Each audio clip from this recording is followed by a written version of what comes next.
հատուկ հորդորել են բոլորին չօգտագործել բառեր, որոնք սրում են իրավիճակը։ Ես համարել եմ, որ այդքանով, ինչ ասեմ, իրավիճակը սպառված է, որովհետև փաստորեն պարոն Կարապետյանի հորեղբայրը մեր բոլորի հասցեին է օգտագործել Գյորմամիշ բառը, ինչ ամենևին ողջունելի չէ, ես այս խոսք կտամ։ Որից հետո պարոն Չախոյանն է օգտագործել այն բառը, որը օգտագործվել է այդ թվում իր հասցեին։ Որը կրկնում եմ, ես չեմ ողջունում եւ ես դրա մասին ուղիղ ասել եմ։ Որից հետո պարոն Կարապետյանը որոշել է, որ ինքը ինչ որ падգամավորի կարող է վիրավորել հորդ բառը օգտագործելով։ Պարոն Կարապետյան, դա թույլատրելի չէ։ Եվ ես առաջին իմ ելույթում, երբ որ առաջարկում էի սահմանել բարեկրթության կանոն, սա մասին էի խոսում, որովհետեւ մենք ի վերջո պետք է հասկանանք։ Լավ, եթե ձեր քաղաքական ուժի ներկայացուցիչները օգտագործում են ինչ-որ բառապաշար, անպայման չի ստեղ են նստած, ստեղից դուրս։ Ուրեմն դուք նորմալ եք համարում այդ բառապաշարը։ Ես ամեն դեպքում դա նորմալ չեմ համարում։ Բայց հիմա ինչ ենք անելու։ Մի հատ էլ երկրորդ բառը ավելացավ մեր ցանկում։ Հիմա ինչ քաղաքացիական պայմանագրից էլ մեկը համարի դե որ դուք այդ բառը օգտագործել եք ինքն էլ ձեր հասցեն կարող օգտագործի։ Ուր ենք հասնելու սենց։ Խնդրեմ, ուրախ կլինեմ լսել ձեր կարծիքը։ Պարոն Ռուբինյան, ամեն դեպքում գնահատում եմ մեր հանրությանը, ինչ մենք ներկայացրել ենք վերջի մի քանի օրվա ընթացքում, ու ինձ դուր չեկավ վերջի 10-15 րոպեվա ընթացքում տեղի ունեցած process-ը, սակայն մենք ստիպված էինք արձագանքել, որովհետև 5 րոպե շարունակ ձեր ֆրակցիայի падգամավորը ուղղակի առանց խոչընդոտ 5 րոպե շարունակ օգտագործում էր վիրավորական արտահայտություններ եւ մեր նախագահողը ձեր բացակայությամբ ոչ մի ձև չէր զսպում։ Մենք իհարկե դուք գիտեք, որ միտված ենք եւ մեզ հաճելի չէ այս process-ը։ Ինչ վերաբերվում է այստեղից դուրս տեղի ունեցող process-ներին։ Մենք գիտենք, որ մենք քաղաքական խորը հակասություններ ունենք եւ նաեւ գիտենք, որ հնչել են արտահայտություններ, որը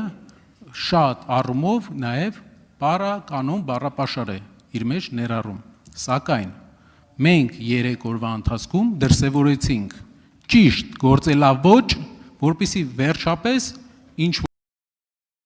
որ կոնկրետ բանի հասնենք, բայց 5 րոպեվա ընթացքում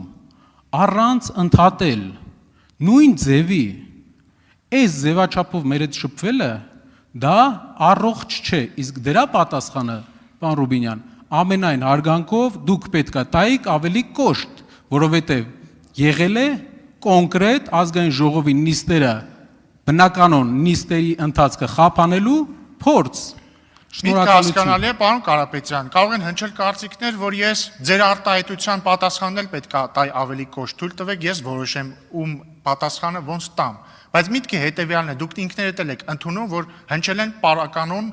կամ տարականոն արտահայտություններ։ Եթե դուք ակնկալում եք, չէ, քրիստոնեական արժեքներից ենք խոսում, վերաբերվիր մերձավորիդ կամ այս դեպքում ոչ այնքան մերձավորիդ, այնպես, ինչպես կուզեիր, որ ինքը վերաբերվեր քեզ։ Դուք միանգամայն ճիշտ եք, երբ որ ակնկալում եք, որ օրինակ այս ամբիոնից Գյորմամիշ բառը չօգտագործի ձեր հորեղբոր հանդեպ, բայց մյուս կողմից էլ պարոն Չախոյանն էլ միանգամայն ճիշտ կլինի, որ ակնկալի, որ իր եւ մեր հանդեպ նման բառապաշար չօգտագործվի, ել չեմ ասում, որ բոլորս միանգամայն ճիշտ կլինենք, երբ որ ակնկալենք, որ դուք այլևս ձեր այս վերջում օգտագործած բառի պես բառ չօգտագործեք։ Հիմա ներողություն։ Հիմա ես խոսքը կտամ պարոն Չախոյանին, բայց պարոն Չախոյան, ես խնդրում եմ խոսել մեր սահմանված կանոնների շրջանակներում։ Ես հասկանում եմ, որ ձեզ վիրավորել են, ես հիմա խոսքը տալիս եմ ձեզ, խնդրում եմ խոսեք այնպես, որպեսզի մենք ավարտված համարենք այս միջադեպը։ Համեցեք։ Հարգելի գործընկերներ,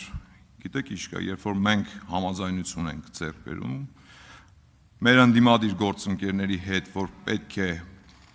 ինչ-ինչ սահմաններում մեր խոսույթը կառուցենք, դա ենթադրում է, որ քաղաքական ուժերի խոսույթը իրար հանդեպ պետք է այդպիսին լինի։ Ու երբ որ քաղաքական ուժի առաջնորդը իրեն թույլ է տալիս ինձ, իմ գործընկերներին, իշխանության այլ ներկայացուցիչներին վիրավորական արտահայտություն անել, կներեք, բայց ինձ թվում է, որ պետք է այո դրան արձագանքել, ընդ որում թույլ տվեք նաև շեշտեմ, որ արձագանքելուց ես ընդամենը հակադարձել եմ նույն բառով, բացարձակապես եւ ոչ մի բառ իմ կողմից վիրավորական չավելացնելով։ Շատ ներողություն, բայց ես մեղավոր չեմ, որ ուժեղ Հայաստան խմբակցության առաջնորդը մեր հասցեին այդ տեսակ բառեր է օգտագործում։ Ու ընդհանրապես էական չէ դա, այս ամբիոնից է հնչել, թե Սկզբից նախ տեսանք, որ չկա խաղաղություն, հասանք այդ խաղաղությանը։ Հիմա տեսնում ենք, որ դեռ անշրջելի չի, ուզում ենք իրենց անենք, որ լինի անշրջելի։ Տեսնում ենք, որ դեռ 100%-ով ինստիտուցիոնալիզացված չի, ուզում ենք ինստիտուցիոնալիզացնել։ Թուրքիայի հետ տեսնում ենք փակ սահմանա, տեսնում ենք, որ դա սպառնալիք է մեր տնտեսվարողների համար եւ ընդհանրապես։ Բանակցում ենք, որպեսզի գանք որևէ լուծման ընթացքում էլ քայլ-քայլ առաջ ենք գնում եւ մնացած կետերով։ Հիմա մեր եւ ձեր տարբերությունը այդ է։ Մենք տեսնում ենք սպառնալիք, փորձում ենք լուծում գտնել։ Դուք տեսնում եք սպառնալիք եւ որոշում եք կթել այդ սպառնալիքը։ Հասկանում եք, դաշնակցության պատմությունը 1920 թվականից սկսած մի պատմություն է սպառնալիքները կթելու մասին։ Դուք ընդ որում այդ սպառնալիքների մի մասը նոր չի, որ գոյություն ունի։ 1918-ից 20 թվականներին էլ գոյություն ունեին։ Բայց դուք բան եք անում, դուք ապրում եք, դուք լավ, մտ ուրիշ բառ եմ ասել, բայց լավ, դուք սնվում եք սպառնալիքով, հասկանում եք, որովհետև եթե դուք չկարողանաք ձեր կենացները ասել, ձեր գոյության իմաստը կորելու է, եւ եթե չլինեն այդ սպառնալիքները, ելի ձեր գոյության իմաստը կորելու է, հասկանում եք, որովհետև դուք դրա համար գոյություն ունեք։ Դուք գոյություն ունեք, որ ամեն օր գաք այս ամբիոնից, ասեք, գիտեք ինչ կա։ Թուրքիան մեզ համար սպառնալիք է, հասկացանք, դա բոլորը գիտեն, բոլորը, Հայաստանում ոչ ոք չկա մարդ, որը չիմանա, որ Հայաստանի չկարգավորված հարաբերությունները Թուրքիայի հետ սպառնալիք են, կամ որ չիմանա, որ վերջնական ինստիտուցիոնալիզացված խաղաղության բացակայությունը Ադրբեջանի հետ սպառնալիք է։ Եվ շատ հետաքրքիր հարց եք տալիս, ես ֆրցնում եմ եւ այդ հարցը վերաձևակերպում եմ, լրեք, եւ վերաուղղում եմ ձեր հետ։ Տիկին Վարդանյանը ինձ հարց տվեց, ասեց Ռուսաստանը սպառնալիք է, խնդրում եմ գրանցվեք, մի վարքան, պարոն Վարդևանյանը, երբ որ ելույթ ունենա, դրանից հետո նորից ելույթերի գրանցում կլինի։ Ես խնդրում եմ, գրանցվեք, եկեք եւ հստակ պատասխանեք այդ հարցին։ Նաեւ ես խնդրում եմ, նաեւ պատասխանեք, օրինակ, այն սահմանափակումները, որ մտցվում են մեր տնտեսվարողների դեմ, ըստ ձեզ արդարացված են թե ոչ, կարծում եք արդյոք դուք եւ ձեր կուսակցությունը եւ ձեր խմբակցությունը, կարծում եք արդյոք, որ մեր տնտեսվարողների արտադրանքը խախտում է ԵԱՏՄ ստանդարտները, կարծում եք արդյոք, օրինակ, որ բանը, չգիտեմ, ջերմուկի հետ պրոբլեմ կա, կարծում եք թե ոչ, խնդրում եմ այդ հարցին կպատասխանեք, եւ եթե ասեք, որ այո, դետեղ ձեզ ասելիք չկա, եթե ասեք ոչ, խնդրում եմ այդ կոնտեքստում, ասեք, արդյոք արդար է կամ գործընկերային է որևէ ստանդարտի